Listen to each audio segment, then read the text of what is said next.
This is a super exciting video for me. Before we get into it, I don't advise doing these drugs. Certainly not if you're crazy.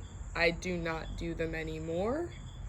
If you're very interested in exploring them, there are places in the world where they are legal. It's not here. Stay away from them.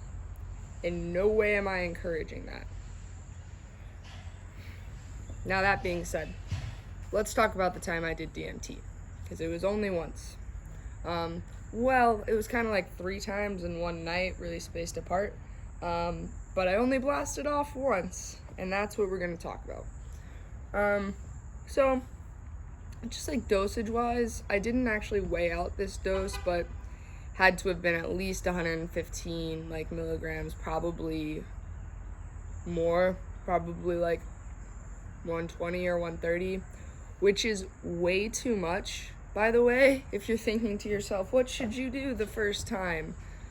It's not that. And to be fair, I did like 30 mgs, and then I waited a long time, and that was a weird experience. Then I waited a long time, and I did 60, and that was weird.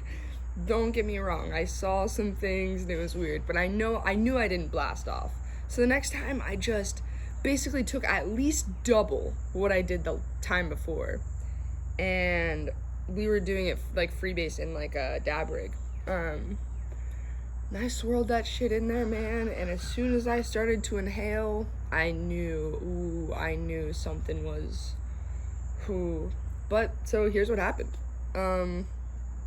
I inhaled all of the vape and smoke, and then immediately, this is to the best of my memory, but I also have a trip report, but to the best of my memory, my brother says that I did the classic eyes closed, sink to the ground thing, but there was 5, 10 15 seconds I don't remember at all. I just remember first going through all these memories. Specifically, I saw myself in third person driving to my brother's apartment over and over again every night, which was what I was doing that summer. I was basically just driving there all the time to just smoke weed and hang out. And I saw myself driving there over and over again and just being like, what is the point of this? And then I thought about my mom and my dad in my head, and I completely lost the meaning for all of them. I was like, what's a mom, man? All she did was birth me. This is weird. All that kind of faded away. All of my definitions for the world were slowly pulling apart, and then suddenly I was just gone. My whole body, no, actually I'm missing a part. See, this is why you keep the trip reports. Then what happened is right after I started, all of the connections was gone. I died. I mean, they made me die. I guess I didn't have to choose that option, but the 4 people who cared, who I really, really loved right then, each one of them basically came into my brain, and it was you're never gonna see this person again, ever. Let go now. And it had to be a split-second decision. If I wasn't trained in the art of letting go and giving in to psychedelics, I would have freaked out. These were basically my girlfriend and my brother and my 2 parents. And I had to just be okay, they're dead in a millisecond, which I did, and which was earth-shattering, and all my definitions, honestly, universe-shattering, all my definitions for everything exploded. And then I left my body completely, for sure. I mean, if I might have been in my body while all that stuff was happening, but then I was gone. This didn't exist anymore. I mean, it did. It was clearly in the living room with my brother, but I wasn't here. I was in a rainbow wave. If you've ever seen Finding Nemo and you've seen when they jump into the Gulf Stream, it looked and felt like exactly what that looked and seems to feel like, but it was made out of every color you could imagine. And I was moving some, but not super quick, and there was no body to feel. I could only feel movement, not the movement of certain limbs. I was just flowing. And I swear to God, it was beyond clear that what I was bliss. Like I was it. I was either flowing through it or sitting in it, or I was becoming it itself, or I was part of it.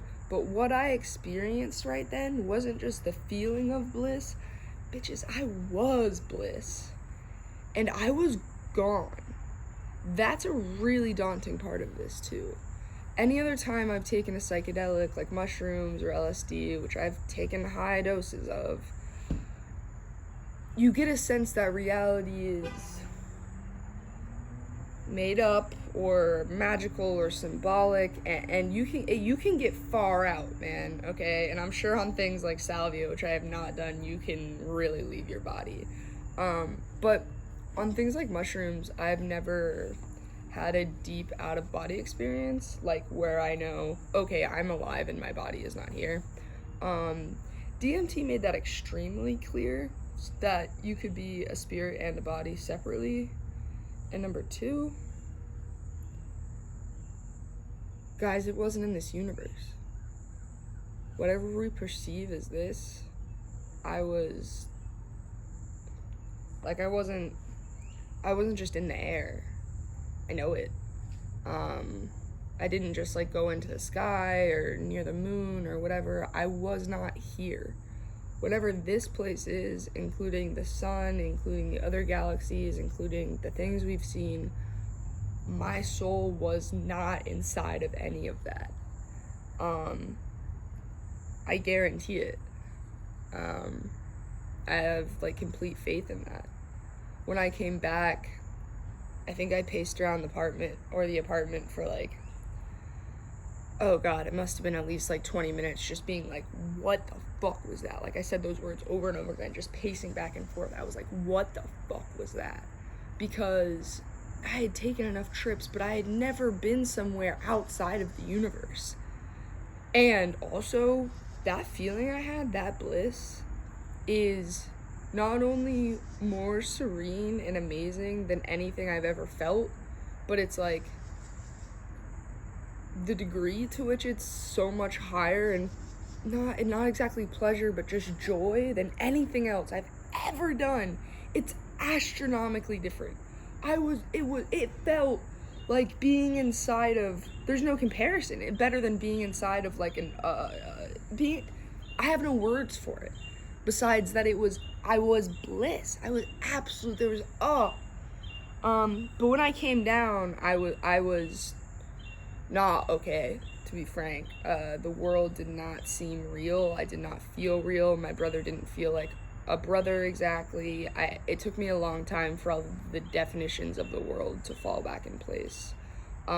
We were in like a second floor apartment, and I like immediately had to go to the balcony and then downstairs because I just like, I couldn't be off the ground. It was too like unsettling. Like it was too much like, we've clearly been here and built on earth. I need to be down. I need to be on the ground. That's like a real thing or something. So I had to go down and just sit on the ground. And then I'd say, yeah, I had 3 or 4 days of being pretty out of touch with reality. I mean, I wasn't dissociating or anything like that. There was no derealization exactly, because I've had that in terms of like a weird brain, especially derealization. But it was more like finding meaning again and all of the definitions that had fallen apart. Like when I first saw my mom again after it happened, I was just like, not who are you, but what are you? What does it mean? Why? And they weren't all bad feelings. I was just totally confused and way up in the sky.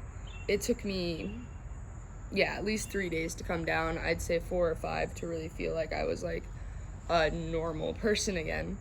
And that's super dangerous. Let me just mention again, there's no reason to be doing over 100 milligrams of DMT in any kind of first, second, third experience. You don't need to be blasting off yet. You can go step by step. You don't have to be Bryce. You don't have to just shove it all in there and give yourself what was genuinely a traumatic experience.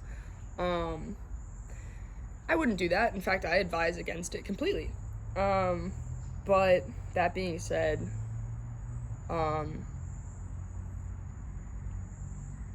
that night changed my life in indescribable ways.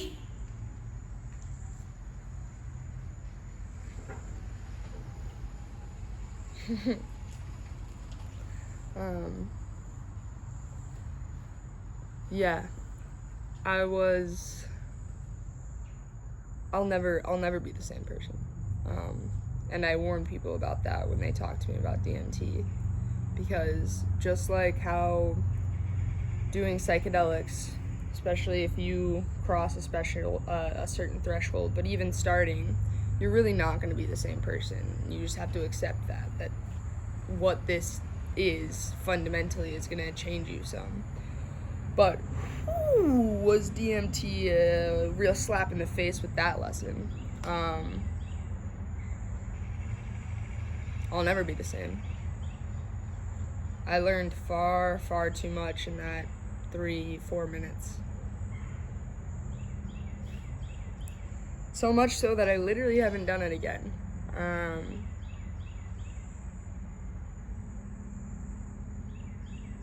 And not completely out of fear, although sometimes it's out of fear, but it's more just like not necessary. Alan Watts has a really good quote about psychedelics, which is when once you get the answer or something like that, hang up the phone. Or once you get the message, hang up the phone. So like, don't keep just doing these things once you understand the point of them. And I think that's sometimes how I feel about DMT. And another way I feel about DMT is, fuck you, I'm scared. So again, please do not try DMT, especially if you're crazy, but huge disclaimer, not safe, really dangerous, was really dangerous for Bryce. I wouldn't recommend doing that again to my earlier self. I'm glad I did in its own ways, but I would not recommend it. It was dangerous and ignorant. But as always, if you're gonna be unsafe, please check out bluelight.org and Erowid.org. I'll link them in the bottom. It might be bluelight.net, doesn't matter. I'll link them. Please be safe, guys. Test anything you use. Look up what's gonna happen to you. Read trip reports. Don't do them. This isn't safe. But here are the resources if you're not going to follow what I'm saying. Please use them. Almost no one I know in my life researches drugs the way they should before they try them. You should have a solid understanding of what you need to do to be safe. And if you don't, I'm gonna come over to you and I'm gonna kick your goddamn shins. And I'm gonna hand you a bottle of water.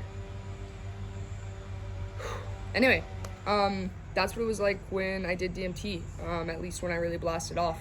I'll give y'all another video on how I think the neurodivergence of my brain may have affected that experience. But more or less, I just wanted you guys to know what that was like. Because again, I don't encourage people to try it. But I do encourage people to know what the fuck it is. So, here I am trying to explain. Either way though, you guys are God. I'm God. This day is God. That guy's God, though I don't think he knows it. And above all, right now, I think I just hope you have a good day. All right.